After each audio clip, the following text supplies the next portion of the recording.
চলার পথে কত বাঁক মোহনা শত, আছে আরো দ্বন্দ্ব আলো আধারের, বেছে নিতে হবে তাই পথ আমাদের। আসসালামু আলাইকুম প্রিয় দর্শক, আপনারা যারা দেশে আছেন প্রবাসে, সবাইকে জানাই অনেক অনেক প্রীতি ও শুভেচ্ছা। শুরু হলো টিভি আয়োজিত এবং লাভ হেলো নিবেদিত টক শো আলোকপাল। আমাদের আজকের বিষয় অনুপম আদর্শ। আপনাদের সাথে আছি আমি জয়নুল আবেদিন আজাদ, আর আমাদের মাঝে অতিথি হিসেবে উপস্থিত আছেন বিশিষ্ট আলেম শায়েখ আহমদুল্লাহ। আসসালামু আলাইকুম ওয়া রাহমাতুল্লাহি ওয়া বারাকাতুহু। প্রিয় দর্শক, আমরা গত পর্বে অনুপম আদর্শের শিরোনামে নবীজির দানশীলতা প্রসঙ্গে কথা বলেছি। সাহসিকতা ও বীরত্ব, এই বিষয়টি কি দানশীলতার কোনো বিপরীত বিষয়? হঠাৎ মনে হতে পারে দানশীলতার পাশাপাশি সাহসিকতা বা বীরত্বের বিষয়টি কেমন? দান করতেও কি সাহসের প্রয়োজন হয় না? এখানে একটি ব্যঞ্জনা আছে, আমরা শায়েখের সাথে আলোচনায় সেটা উপলব্ধির চেষ্টা করব। বলছিলাম নবীজি সাল্লাল্লাহু আলাইহি ওয়াসাল্লামের সাহসিকতা ও বীরত্ব প্রসঙ্গে। নবী করিম সাল্লাল্লাহু আলাইহি সাল্লাম যে সাহসী ছিলেন এবং তার মধ্যে আল্লাহ ছাড়া কাউকে ভয় না করার যে ব্যাপারটি ছিল, এটি তার এই গোটা পৃথিবীকে জয় করার, বিশেষ করে পৃথিবীর পট পরিবর্তন করে দেওয়ার অন্যতম যে সমস্ত বিষয়গুলো ছিল, বৈশিষ্ট্যগুলো ছিল, যেগুলোর মাধ্যমে তিনি এটি অসাধ্য সাধন করেছেন, তার মধ্যে থেকে এটি একটি। আমরা বিশেষ করে তার যে চ্যালেঞ্জগুলো ছিল সেগুলো যদি দেখি, তো এতগুলো চ্যালেঞ্জ, এতগুলো বাধা বিপত্তির মধ্যেও দাওয়াতি কাজ অব্যাহত রাখা, এটা কিন্তু সাহসিকতার ব্যাপার। আমরা যখন স্রোত দেখি, সমুদ্রের স্রোত দেখে আমরা পিছিয়ে আসি স্বাভাবিকভাবেই, ভীত সন্ত্রস্ত হয়ে, যে এই স্রোতের মোকাবেলা আমি কীভাবে করব। নবী করিম সাল্লাল্লাহু আলাইহি সাল্লাম কিন্তু এরকম সমুদ্রের স্রোত নয়, বরং তিনি যে স্রোতের মোকাবেলা করেছেন সেটি গোটা পৃথিবীর সকল সমুদ্রের সকল স্রোতকে একসাথ করলে যে বাধা আসবে, তার চাইতে বড় বাধার প্রাচীর কিন্তু ডিঙ্গিয়েছেন। এবং মানুষ তো স্রোতের অনুকূলে যেতে চায়, এবং তিনি সবসময় ছিল স্রোতের সেই বাতিল স্রোতের প্রতিকূলে ছিলেন। নবী করিম সাল্লাল্লাহু আলাইহি সাল্লামের সাহসিকতার যে গুণ ছিল, তার যে বীরত্বের গুণ ছিল, সেই গুণটি, সেই বৈশিষ্ট্যের কারণে কিন্তু এটি সম্ভব হয়েছে। কোরআনে কারিমে আল্লাহ রাব্বুল আলামিন প্রিয় নবী সাল্লাল্লাহু আলাইহি সাল্লামকে নির্দেশ করেছেন, যখন আল্লাহর রাহে জিহাদ করবে, তখন জিহাদ করার ক্ষেত্রে পদ্ধতি কী হবে বা মানসিকতা কেমন থাকতে হবে। তো আল্লাহ সুবহানাহু ওয়া তাআলা বলেছেন, ওমান ইউকাতিল ফি সাবিলিল্লাহ, যে ব্যক্তি আল্লাহর রাহে জিহাদ করবে, ফায়ুকতাল আও ইয়াগলিব, হয় সে শত্রুর হাতে শাহাদাত বরণ করবে, অথবা আও ইয়াগলিব, অথবা সে নিজে জয়ী হবে। দুটির কোনো একটি পথ বেছে নেবে, এর বাইরে আর কোনো পথ কিন্তু তার জন্য নেই, অর্থাৎ পিছপা হওয়ার কোনো পথ নেই। যদি এরকম করে কেউ, ফাসাউফা ইউতিহি আজরান আযীমা, আল্লাহ বলেছেন তাকে মহা পুরস্কার দান করব। ইসলামের গুরুত্বপূর্ণ একটা বিধান আছে, আমরা অনেকে হয়তো জেনে থাকবো, সেটি হলো আল ফেরারু মিনাজ জাহাফ, অর্থাৎ যুদ্ধক্ষেত্র থেকে পলায়ন করা। যুদ্ধক্ষেত্র থেকে পলায়ন করা এটা কিন্তু হারাম, অর্থাৎ মিথ্যা বলা যেরকম হারাম, মানুষ হত্যা করা যেরকম হারাম, ব্যভিচার যেরকম হারাম, চুরি ডাকাতি যেরকম হারাম, ঠিক একইভাবে যুদ্ধক্ষেত্র থেকে পলায়ন করা একইভাবে হারাম। কেউ যদি যুদ্ধক্ষেত্রে যায়, সেখান থেকে পলায়ন করার মানে হলো যে তার মধ্যে সাহসিকতার ঘাটতি আছে। ইমানদার তো বাহ্যিক তার যে অস্ত্র আছে, তার যে অন্যান্য শক্তি, সামরিক শক্তি আছে, সেটার উপরে ভর করে সে যুদ্ধ করে না, সেগুলো দুনিয়াবি উপকরণ হিসাবে গ্রহণ করে ঠিকই, কিন্তু ইমানদারের মূল শক্তির জায়গা হলো আল্লাহর উপরে ভরসা। কারোর মধ্যে ভীত সন্ত্রস্ত হওয়ার দিকটি যদি খুব প্রবল থাকে, তাহলে বুঝতে হবে তার মধ্যে তাওয়াক্কুলের ঘাটতি আছে। আর যদি কেউ খুব সাহসী হয়, তো তার সাহসের, বিশেষ করে ইমানদারের সাহসের মূল ভিত্তিটা হলো আল্লাহর উপর তাওয়াক্কুল। তিনি যখন জানেন যে আল্লাহ তাআলা আমার ওয়ালি, আল্লাহ আমার অভিভাবক, তখন তার সাহসিকতা বেড়ে যায়। আমরা একটা ছোটো উপমা দিতে পারি। আমরা যখন কোনো এলাকায় যাই, সে এলাকার সবচেয়ে প্রভাবশালী, সবচেয়ে প্রশাসনিক ক্ষমতাবান মানুষ যদি আমার খুব কাছের কেউ হয়, সে এলাকায় আমি নির্ভয়ে চলাফেরা করি, এবং ছোট বড় কোনো সমস্যা আমার কাছে সমস্যা মনে হয় না, কারণ আমি জানি সেখানকার সবচেয়ে শক্তিশালী, ক্ষমতাধর এবং বড় বড় ব্যক্তিবর্গ, মানে আমার অভিভাবক আছে, মাথার উপর ছায়া আছে, সেই কারণে কিন্তু আমরা খুব সাহস বোধ করি। ঠিক একইভাবে একজন ইমানদার, তিনি জানেন তিনি কোরআন কারিমে আল্লাহ তাআলা বলেছেন আল্লাহু ওয়ালিয়্যুল্লাযীনা আমানু, যারা ঈমান এনেছে আল্লাহ তাদের অভিভাবক। এই বিশ্বাসটা যাদের ভিতরে যত বেশি থাকবে তারা তত বেশি সাহসী হবেন, তারা ততটা বীরত্ব দেখাতে পারবেন, তাদের মধ্যে আল্লাহর উপরে ভরসা তত বেশি থাকবে। নবী সাল্লাল্লাহু আলাইহি ওয়াসাল্লামের মধ্যে সেটি ছিল চূড়ান্তভাবে, অর্থাৎ সবচেয়ে বেশি ছিল তার মধ্যে। আমরা দেখি যে নবী সাল্লাল্লাহু আলাইহি ওয়াসাল্লাম শুধু নবী হওয়ার পরেই এমন ছিলেন তা না, বরং তার শৈশবেও ফিজার যুদ্ধে তিনি অংশগ্রহণ করেছেন। মানে একটা বালক যুদ্ধ যেখানে জীবন হুমকির মধ্যে পড়তে পারে। সাধারণত বাচ্চারা একটু জোরে আওয়াজ শুনলেও ভয় পায়, বাচ্চা হওয়ার কারণে, শিশু হওয়ার কারণে শিশুসুলভ ভয়টা মানুষের মধ্যে কাজ করে, এটা মানুষের প্রকৃতি। কিন্তু আমরা দেখি নবী করিম সাল্লাল্লাহু আলাইহি ওয়াসাল্লাম আল্লাহ যাকে নবী হিসাবে মনোনীত করেছেন, আখির নবী হিসাবে, তাকে শৈশব থেকেই আল্লাহ তাআলা সেভাবে গড়ে তুলেছেন যে শৈশবে তার চাচার সাথে ফিজার যুদ্ধে উনি চলে গেলেন সাথে, এবং শুধু যাওয়া দৃশ্য দেখা না, রীতিমতো তার অস্ত্র সরঞ্জাম ইত্যাদি তাকে আপনার প্রস্তুত করে দেওয়া, তার সহযোগিতা করা, এই কাজগুলো তার মতো করে তিনি অংশগ্রহণ করেছেন। তো এখান থেকে কিন্তু নবী সাল্লাল্লাহু আলাইহি ওয়াসাল্লামের যে আপনার বীরত্ব ছিল, তার যে সাহসিকতা ছিল, সেটা মানে শৈশব থেকেই কিন্তু বোঝা গেছে। এবং পরবর্তীতে নবুয়ত প্রাপ্তির ঠিক আগ মুহূর্তে আমরা জানি বেশ লম্বা একটা সময় কিন্তু হেরা গুহায় তিনি কাটিয়েছেন। এখনও হেরা গুহায় আমরা যদি যাই তো এত কোলাহল, হেরা গুহার নিচে পাদদেশে এত ভবন, এত মানুষের চলাচল, এত মানুষের বসবাস, এত দোকানপাট, তারপরও হেরা গুহার চূড়ায় ওঠার পর যদি মনে হয় যে আমার আশেপাশে কেউই না, আমি একাকী থাকবো, তো এই নির্জন পরিবেশে কিন্তু মানুষ ভীত সন্ত্রস্ত হয়ে পড়ে যাওয়ার কথা, ভড়কে পড়ার কথা। কিন্তু নবী করিম সাল্লাল্লাহু আলাইহি ওয়াসাল্লাম যখন সেখানে থাকতেন এবং সেখানে গিয়ে আল্লাহ তাআলার প্রতি মনোনিবেশ করতেন, জিকির করতেন, তখন কিন্তু আশেপাশে কোনো মানুষের বসতি এখনকার মতো এরকম ছিল না। এরকম নীরব, নিস্তব্ধ, নির্জন একটি জায়গায় এরকম দিনকে দিন থাকা এবং আল্লাহর স্মরণ করা, এটি যে তিনি যে নির্ভয় ছিলেন, তিনি যে সাহসী ছিলেন, তার সাহসিকতার কোনো ঘাটতি ছিল না, তার একটি প্রমাণ। নবী সাল্লাল্লাহু আলাইহি ওয়াসাল্লাম মক্কার মুশরিকদের যে পরিস্থিতি, নবুয়ত লাভের পরে যে পরিস্থিতির তিনি মোকাবেলা করেছেন, সেটি মোকাবেলার জন্য কি পরিমাণ সাহসের প্রয়োজন, আমার মনে হয় সেটি আর খুব বেশি আলোচনা করবার অবকাশ রাখে না। কারণ গোটা সমাজের প্রতিটা মানুষ যখন তার বিরুদ্ধে, প্রায় হাতে গোনা কয়েকজন বাদে, বিশেষ করে শুরুতে তো তার স্ত্রী খাদিজা রাদিয়াল্লাহু তাআলা আনহা ছাড়া আর তার সাথে কেউই নেই। এরপর একটা পর্যায়ে আবু বকর, আলী হলেন, আর খাদিজা রাদিয়াল্লাহু তাআলার সাথে আছেন, তিনজন মানুষ শুধুমাত্র সাথে আছেন, আর প্রত্যেকটা মানুষই তার চিন্তা, তার আদর্শের পরিপন্থী। তারা মক্কার মুশরিকরা যা ভাবত তার ঠিক বিপরীতটা তিনি সেখানে এস্টাবলিশ করার জন্য সংগ্রাম শুরু করলেন। কতটা বুকে বল থাকলে, কতটা সাহস থাকলে এরকম স্রোতের বিপরীতে বুক টান টান করে সোজা করে চলা যায়, এবং শুধু চলাই যায়নি, বরং সেখানে তিনি চলে সেখান থেকে মক্কাকে পুনরায় বিজয় লাভ করে মক্কার মানুষকে দিনের উপরে প্রতিষ্ঠিত করে তার আদর্শকে সেখানে বাস্তবায়ন করেছেন। কতটা বুক ভরা সাহস থাকলে। এই প্রসঙ্গে একটি পরিবেশের কথা আপনার সামনে পেশ করতে চাইব। তখনকার আরবে যে পরিবেশ ছিল, সেখানে তো মজলিস হতো, এবং সমাজে যারা নেতা ছিলেন তারা তো মজলিসে বসতেন, সেখানে ইনসাফ খুব কমই হতো। সেখানে তো যারা জালেম তাদের প্রভাব ছিল, সমাজ সেভাবে পরিচালিত হতো। তো এক ব্যক্তি তো সেখানে এক মজলুম ব্যক্তি এসে বললেন যে আমার উট তো নিয়ে গেল, দাম তো দিচ্ছে না। তো সেই মজলিসে যে কথোপকথন, এবং তারা জানতো যে উট নিয়ে গেছে সে তো আবু জাহেল, এবং তার সাথে তো নবী ইসলামের শত্রুতার সম্পর্ক। সেখানে তারা খুব বাকপটুতা প্রদর্শন করলো, চাইলো যে এই কাজটা যদি কোনোভাবে নবী ইসলামের কাঁধে চাপিয়ে দেওয়া যায়, তারপরে দেখার মতো একটি বিষয় হবে বটে। যদি সেই বিষয়টি একটু বর্ণনা করতেন, এবং নবী ইসলাম সেখানে কীভাবে সাহসিকতা পরিচয় দিয়ে সে মজলুম ব্যবসায়ীর উটের দামটা আদায় করছিলেন।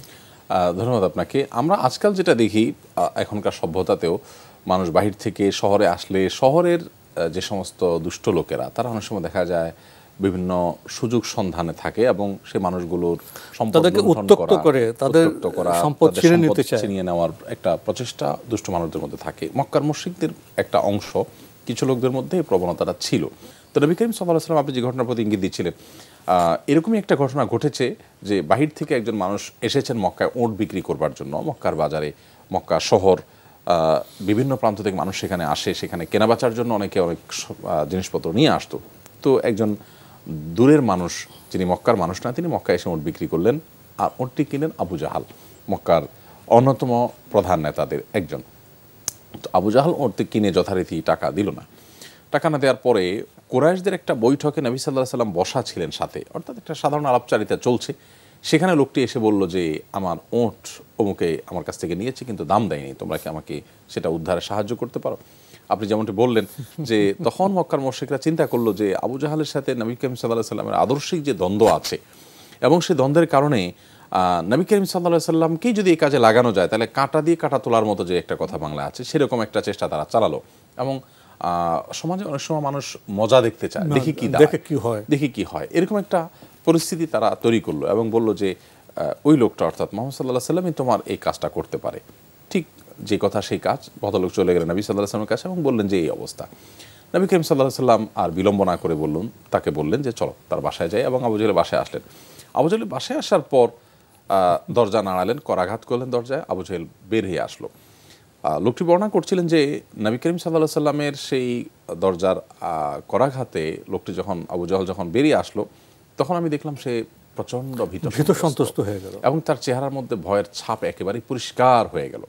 এরকম একটা অবস্থা দেখে লোকটি আশ্চর্য হয়ে গেলেন যে এরকম দাপুটে একটা মানুষ, নেতা, এরকম প্রভাবশালী একজন নেতা, সেই লোকটা নবী সাল্লাল্লাহু আলাইহি সাল্লামের শুধু দরজার আঘাতে অর্থাৎ হালকা আওয়াজ করে তাকে ডাক দিলেন, এই ডাকেই সে এতটা ভড়কে গেল, ভয় পেয়ে গেল। এবং আবু জাহেল বললেন কি বিষয়? তখন নবী সাল্লাল্লাহু আলাইহি সাল্লাম বললেন যে আপনি এই লোকটির কাছ থেকে ওট কিনেছেন, তার মূল্য পরিশোধ করেননি।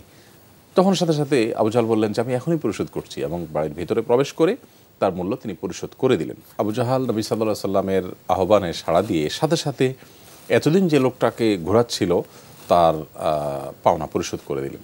এবং নবী সাল্লাল্লাহু আলাইহি সাল্লাম সেই লোকটা সহ যখন ওই আগের সেই সভায়, যে সভায় সিদ্ধান্ত হয়ে বা সে সভা থেকে পরামর্শ পেয়ে লোকটি নবী সাল্লাল্লাহু আলাইহি সাল্লামের সাহায্য নিলেন, সেখানে ফিরে আসলেন। সেখানে ফিরে আসার পর তারা তো দেখে রীতিমতো অবাক। তারা তো আশা করছিলেন একটি, আর দেখলেন ভিন্ন চিত্র। তারা আশা করেছিলেন যে নবী সাল্লাল্লাহু আলাইহি সাল্লামের সাথে আবু জাহালের এটাকে নিয়ে বড় কোনো দ্বন্দ্ব তৈরি হবে, এটাকে নিয়ে নতুন কোনো পরিবেশ তৈরি হবে, নতুন কোনো সিন ক্রিয়েট হবে, এরকম কিছুটা তারা আশা করছিলেন। কিন্তু তারা দেখলেন যে না, লোকটির পাওনা তিনি নিয়ে চলে আসার সাথে সাথে এত সহজে কাজটা হয়ে গেল কিভাবে? তারা অবাক হয়ে জানতে চাইলো যে কি ঘটলো। তারা তো আপনার জবাবদিহিতা মুখোমুখি করলো আবু জাহেলকে। এবং এই অবস্থা দেখে তারা অবাক হয়ে তাদের কাছে জিজ্ঞাসা করার পর আবু জাহেল আসার পর তাকেও জিজ্ঞাসা করলেন যে ব্যাপার কি, তুমি এত সহজে তুমি পাওনা পরিশোধ করে দিলে, এত বড় নেতা মানুষ। তখন আবু জাহেল বললেন, দেখো আমি নবী সাল্লাল্লাহু আলাইহি সাল্লাম বা মুহাম্মদ যখন আমার বাসায় এসেছেন, তখন দরজা করাঘাত করার পর আমি দেখতে পেলাম তার পেছনে এক বৃহৎ আকার উটের একটা অবয়ব, যেটা বেশ ভয়ঙ্কর, ভয়াবহ, এবং এটি দেখার পর আমি ভড়কে গেলাম। এটি ছিল নবী সাল্লাল্লাহু আলাইহি সাল্লামের মুআজিজা বা অলৌকিকতা, যে আল্লাহ তাআলা তার রাসূলকে সাহায্য করেছেন বিভিন্নভাবে। কোনো শত্রুর মোকাবেলা যখন করতে হয়েছে, যখন শত্রুর উপরে প্রভাব বিস্তার করতে হয়েছে, আল্লাহ তাআলা সেই ব্যবস্থা করেছেন। এছাড়াও কিন্তু নবী সাল্লাল্লাহু আলাইহি সাল্লামের ব্যক্তিত্বের একটা রব ছিল, আরবিতে যেটাকে বলা হয় রব, অর্থাৎ ব্যক্তির একটা প্রভাব ছিল। এই প্রভাবটা এত বেশি ছিল যে নবী সাল্লাল্লাহু আলাইহি সাল্লাম কিন্তু বলেছেন নুসরিতু বির রব, আমাকে আল্লাহ তাআলা ব্যক্তিত্বের যে প্রভাব এটা এত বেশি দিয়েছেন যে এটার মাধ্যমে কিন্তু আমি আল্লাহর কাছ থেকে সাহায্যপ্রাপ্ত হয়েছি। তার মানে প্রতিকূল কোনো পরিবেশে একজন প্রতিপক্ষের সামনেও যখন তিনি কথা বলতেন, তখন সে প্রভাবিত হয়ে যেত, বাধ্য হতো তার সামনে দুর্বল হতে এবং অবনত হতে। আবু জাহেল সেই বিষয়টি বলার পর সবার লোকজন সবাই তাকে বেশ এতক্ষণ তিরস্কার করছিল এবং তারা স্তব্ধ হয়ে গেল। আজ আমাদের সমাজে যদি আমরা একটু মেলাবার চেষ্টা করি, এরকম চিত্রকে আমরা কল্পনাও করতে পারি যে একজন নিরীহ, একজন অসহায় মানুষের অধিকার আদায় করবার জন্য শক্তিমান কোনো মানুষ, শক্তিশালী কোনো মানুষের, প্রভাবশালী কোনো মানুষের মুখোমুখি দাঁড়িয়ে আমরা সাহসিকতার পরিণতির কথা চিন্তা না করে আমরা সাহসিকতার পরিচয় দিব। এরকম সাহসী মানুষ কি আমরা নিজেরাও, আমরা যারা নিজেদেরকে মুসলিম দাবি করছি এবং অনেকে আমরা পাঁচ ওয়াক্ত নামাজও পড়ছি, আমাদের মধ্যে কি আছে? আমাদের মধ্যে আছে এর বিপরীতটা কি? আমরা দেখি আমাদের সমাজে, বিশেষ করে শহুরে জীবনে, এমনকি গ্রামীণ জীবনে আজকাল দেখা যায় যে একজন মানুষ আক্রান্ত হয়েছেন, জুলুমের শিকার হয়েছেন, আমরা দূর থেকে তামাশা দেখি, এবং নিজেকে প্রবোধ দেই এই বলে যে আমার তো শক্তি নেই, সামর্থ্য নেই। অতএব বিবেক বিবেচনা বোধ যদি আমাদের থাকতো, তাহলে সেক্ষেত্রে আমরা ঠিক নবী সাল্লাল্লাহু আলাইহি সাল্লামের সেই নির্দেশনার আলোকে সাহসী হওয়ার চেষ্টা করতাম। কথা তো অনেক, সময় তো ফুরিয়ে যাচ্ছে, তো একটু সংক্ষিপ্ত করার চেষ্টা যদি এভাবে করি, সাহসিকতা এবং বীরত্বে পরিচিত পাওয়া যায় যুদ্ধের ময়দানে, যুদ্ধের ক্ষেত্রে। নবী ইসলাম তাঁর জীবনে অনেক যুদ্ধের মুখোমুখি হয়েছেন, শুধু যুদ্ধ নয় অসম যুদ্ধের মুখোমুখি হয়েছেন, মুনাফিকের ষড়যন্ত্রের শিকার হয়েছেন। সেসব যুদ্ধে তিনি যে বীরত্বের এবং সাহসিকতার পরিচয় দিয়েছেন সেসব বিষয়ে আমরা আমাদের অন্য এক অনুষ্ঠানে আমরা কিছুটা আলোকপাতের চেষ্টা করেছি। আজকে যদি সংক্ষিপ্ত করে আমরা দু একটি যুদ্ধের কথা উল্লেখ করতে চাই, হুনাইনের যুদ্ধ, বিশেষ করে অহুদ যুদ্ধ। অহুদ যুদ্ধে যে বিশেষ প্রেক্ষাপট ঘটনা, যে ঘটনা আমরা পবিত্র কোরআনে পেয়েছি, হাদিসে পেয়েছি, যদি অহুদ যুদ্ধের সে বিশেষ যুদ্ধ তো না, এটা বিশেষ পরীক্ষাও ছিল, শিক্ষাপ্রদ অনেক বিষয় ছিল, মহা বিশাল বিষয় ছিল, যদি সে বিষয়ে একটু আলোকপাত করতাম। অহুদ এবং হুনাইন উভয় জায়গাতেই কিন্তু আমরা দেখেছি যে খুব কঠিন একটা সময় মুসলিমদেরকে পার করতে হয়েছে। আপনি যেমনটি বললেন যে অসম যুদ্ধ, এই অসম যুদ্ধ অনেকগুলোই মুসলিমদেরকে সেগুলোর মুখোমুখি হতে হয়েছে, নবী সাল্লাল্লাহু আলাইহি ওয়াসাল্লামকে হতে হয়েছে। এর মধ্যে বিশেষভাবে উল্লেখযোগ্য হলো এই অহুদ এবং হুনাইন। একই সঙ্গে কিন্তু আমরা খন্দকের যুদ্ধের কথাটাও বলতে পারি। এই তিনটা অভিযানের মধ্যে প্রত্যেকটা অভিযানেই সাহসিকতার প্রয়োজন হয়, কিন্তু এই তিনটা অভিযানেই আমরা দেখেছি নবী করিম সাল্লাল্লাহু আলাইহি ওয়াসাল্লাম সাহাবীদেরকে কঠিন পরিস্থিতির মোকাবেলা করতে হয়েছে তিনটি যুদ্ধেই। অহুদে আমরা দেখেছি নবী সাল্লাল্লাহু আলাইহি ওয়াসাল্লামকে মুশরিকদের কেউ কেউ যখন হাতের নাগালে পেল, তখন তারা চিন্তা করলো যে মুহাম্মদ সাল্লাল্লাহু আলাইহি ওয়াসাল্লামকে এবার যদি সে পরাস্ত করতে না পারে তাহলে তাদের কোনো রক্ষা নেই, কারণ তারা জানে নবী সাল্লাল্লাহু আলাইহি ওয়াসাল্লামের সাহসিকতা সম্পর্কে। এবং যখন রুটি দেওয়া হলো যে নবী সাল্লাল্লাহু আলাইহি ওয়াসাল্লাম মারা গেছেন, তাকে হত্যা করা হয়েছে নাউজুবিল্লাহ, তখন নবী করিম সাল্লাল্লাহু আলাইহি ওয়াসাল্লাম বীরত্বের সাথে কিন্তু লড়াই চালিয়ে গেছেন। এমনকি যখন আঘাতপ্রাপ্ত হয়েছেন এবং তার দাঁত ভেঙে রক্তাক্ত হয়েছেন তিনি, তখনও কিন্তু যুদ্ধ তিনি থামাননি এবং যুদ্ধের নেতৃত্ব থেকে তিনি চুল পরিমাণ সরে আসেননি। হুনাইনের যুদ্ধে তার চাইতে আরও পরিষ্কার হয়েছে বিষয়টি। হুনাইনের যুদ্ধে সাহাবীদের সংখ্যাধিক্যতার কারণে, যোদ্ধাদের সংখ্যাধিক্যতার কারণে এক ধরনের আত্মতৃপ্তি এসেছিল সাহাবীদের মধ্যে। নবী আল্লাহ তাআলা কোরআনে কারিমে সেটাও আলোকপাত করেছেন এবং সেখানে একটা পর্যায়ে আল্লাহ তাআলা পরীক্ষা করেছেন সাহাবীদেরকে, এবং পরীক্ষার অংশ হিসেবে কাফেরদের অতর্কিত হামলায় মুসলিমরা সাহাবীরা ছত্রভঙ্গ হয়ে গেছেন এবং অনেকে পিছপা হয়ে গেছেন, এদিক সেদিক চলে গেছেন, দিক বিদিক ছুটোছুটি করেছেন। ঠিক এরকম একটা পরিস্থিতিতে নবী সাল্লাল্লাহু আলাইহি ওয়াসাল্লাম একা, তার সাথে মাত্র কয়েকজন সাহাবী ছিলেন, কাফেরদের এই তোড়ে এবং তোপের মুখে ঠিক কঠিন এই পরিস্থিতিতে মাত্র কয়েকজন মানুষ যদি সাথে থাকে তাহলে কতটা মানুষ ভড়কে যাওয়ার কথা। ঠিক ওই সময় নবী সাল্লাল্লাহু আলাইহি ওয়াসাল্লাম একটা কবিতা রচনা করেছেন। তিনি বলেছেন, কবিতা আবৃত্তি করছিলেন, শুধু রচনা না, আনান নবিয়্যুল কাযিব আনা ইবনু আব্দুল মুত্তালিব, আমি সত্য নবী, মিথ্যা নয়, আমি আব্দুল মুত্তালিবের সন্তান, অর্থাৎ তার বংশধর। এই কথা বলে নবী সাল্লাল্লাহু আলাইহি ওয়াসাল্লাম সম্মুখ পানে অগ্রসর হচ্ছিলেন এবং ছড়িয়ে ছিটিয়ে থাকা সাহাবীদেরকে আবার ডেকে তিনি একত্র করলেন। অর্থাৎ সবাই আশপাশ থেকে সরে গেছে। আমাদের সমাজে যে চিত্রটা হয়, যদি কোনো এ ধরনের পরিস্থিতিতে অনুসারীরা সবাই চলে যায়, নেতা একা যদি পড়ে যান, তখন নেতা নিজেও পলায়নের কোনো রাস্তা খোঁজেন। এটাই তো স্বাভাবিক চিত্র আমরা দেখি। কিন্তু আমরা দেখি যে নবী সাল্লাল্লাহু আলাইহি ওয়াসাল্লাম সামনে থেকে নেতৃত্ব দিয়েছেন এবং চুল পরিমাণ তিনি বিচলিত হননি এবং পিছনে যাননি, বরং যারা ছত্রভঙ্গ হয়ে গিয়েছিল তাদেরকে আবার তিনি ডেকে একত্র হয়ে এবং কবিতা আবৃত্তি করতে করতে সামনে অগ্রসর হয়ে যুদ্ধ নিয়ে অনেক কথা বলা যায়। শেষের দিকে একেবারে দুটি কথা তো বলতেই হবে। একটি হলো, শুধু কি যুদ্ধের ক্ষেত্রে সাহসিকতার পরিচয় দিতে হয়? সমাজ জীবনে, যাপিত জীবনে কি স্বৈরাচারী শাসকের বিরুদ্ধে কথা বলতে হয় না? সমাজে যারা জুলুম অত্যাচার করছে তাদের বিরুদ্ধে কি দাঁড়াতে হয় না? এই ব্যাপারে নবী ইসলাম যে কথা বলেছেন যে স্বৈরাচারী বাদশার বা শাসকের সামনে ন্যায়সঙ্গত কথা হলো সর্বোত্তম জিহাদ। কিন্তু এখন আমরা কি দেখছি, যারা অত্যাচারী শাসক তাদের বিরুদ্ধে কথা বলা হচ্ছে। যেমন আমরা যদি প্রসঙ্গত বর্তমান সময়ের যেটা একটি জ্বলন্ত উদাহরণ, গাজায় যে অত্যাচারটা হচ্ছে, গাজায় যে অত্যাচার হচ্ছে সেই অত্যাচারের মূল জালেম তো হলো ইসরায়েল, এবং তাদেরকে পাশ্চাত্যের অনেক দেশ উৎসাহিত করছে। তারা অনেক ক্ষমতাবান, হয়তো দুর্বল রাষ্ট্রগুলো বা গাজার শাসকরা সেখানে তেমন জবাব দিতে পারছে না, কিন্তু নিজের মতো করে জবাব দিচ্ছে। এখন যদি আপনার যে অত্যাচারী শাসক আছে সে দেশের জনগণ যদি ন্যায়ের পক্ষে দাঁড়াতো, জনগণ যদি ন্যায়ের পক্ষে দাঁড়ায়, শাসক কী করবেন? শাসককে অবশেষে জনগণের কথা বলতে হবে। এখন আগ্রাসী যে রাষ্ট্রগুলো বর্তমান সভ্যতায় ক্ষুদ্র রাষ্ট্রগুলোর উপর জুলুম নির্যাতন চালাচ্ছে, আগ্রাসন চালাচ্ছে, সেখানকার জনগণ যদি আপনার সাহসের সাথে অন্যের প্রতিবাদ করত, তাহলে কি পৃথিবীর পরিস্থিতি একটু পাল্টে যেতে পারতো না? অবশ্যই পাল্টে যেত, এবং সেজন্যই তো নবী সাল্লাল্লাহু আলাইহি সাল্লাম সাহসিকতার বিষয়টিকে শুধুমাত্র যুদ্ধক্ষেত্রে সীমাবদ্ধ রাখেননি, সর্বক্ষেত্রে রেখেছেন। এবং আপনি যে পয়েন্টটা এনেছেন এটার তো বটেই, যে অন্যায়কারী ব্যক্তি তিনি শাসক হলেও তার সামনেও সত্য কথা বলতে পারা, এটা সাহসিকতার ব্যাপার, এবং সেটি জিহাদ, সর্বোত্তম জিহাদ, এবং সে নির্দেশনা নবী সাল্লাল্লাহু আলাইহি সাল্লাম দিয়েছেন। অতএব সেটি আমাদেরকে করতে হবে। অর্থাৎ ইমানি শক্তির প্রমাণ হবে আমাদের সাহসিকতার মাধ্যমে। আমি যখন আল্লাহর উপর ভরসা রাখবো, আল্লাহর উপর আস্থা রাখবো, তখন আমার সাহসিকতার কোনো ঘাটতি থাকবে না। ইমানদার কখনো ভীরু হতে পারে না। নবী সাল্লাল্লাহু আলাইহি সাল্লাম কিন্তু আল্লাহর কাছে দোয়া করেছেন, আল্লাহুম্মা ইন্নী আউযু বিকা মিনাল জুবন। আল্লাহ আপনার কাছে আমি ভীরুতা থেকে পানা চাই, আমি যেন ভীরু না হই, আমি যেন ভীত কিসিমের মানুষ না হই, আমি যেন সাহসী হই, এই জন্য কিন্তু পানা চেয়েছেন। নবী সাল্লাল্লাহু আলাইহি সাল্লামের সাহসিকতার মানে ছিল এই যে তিনি অন্যায়ের বিরুদ্ধে সাহসিকতার পরিচয় দিয়েছেন সবসময়। আজকাল আমাদের সমাজে অনেক সময় মানুষ অন্যায় কাজ করার ক্ষেত্রে সাহসিকতার পরিচয়, যেটাকে আমরা খারাপ সাহস বা খারাপ, কিন্তু অন্যায়ের প্রতিরোধে সাহসিকতার পরিচয় দেন, এইটাই বোধহয় আজকের শেষ বার্তা। অন্যায়ের প্রতিরোধে আমরা তেমন সাহসিকতার পরিচয় দিতে পারছি না। শায়েখ আহমদুল্লাহর কথা তো অনেক ছিল, কিন্তু সময় বলছে আজকে এখানে থেমে যাও। সময়ের শাসন মেনে আমরা এখানে থামছি। আপনি কষ্ট করে আমাদের স্টুডিওতে এসেছেন, সময় দিয়েছেন, সেজন্য আপনাকে অনেক ধন্যবাদ। ধন্যবাদ আপনাকেও।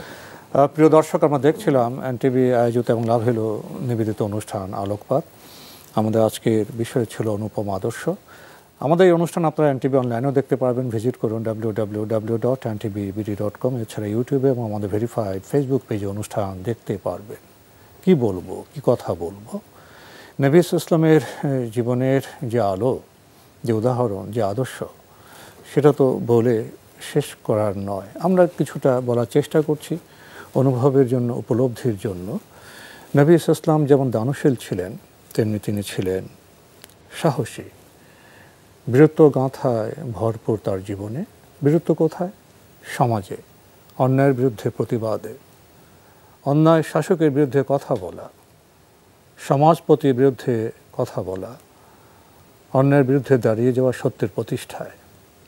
বর্তমানে সমাজে, বৈশ্বিক পরিমণ্ডলে অনেক অন্যায় হচ্ছে।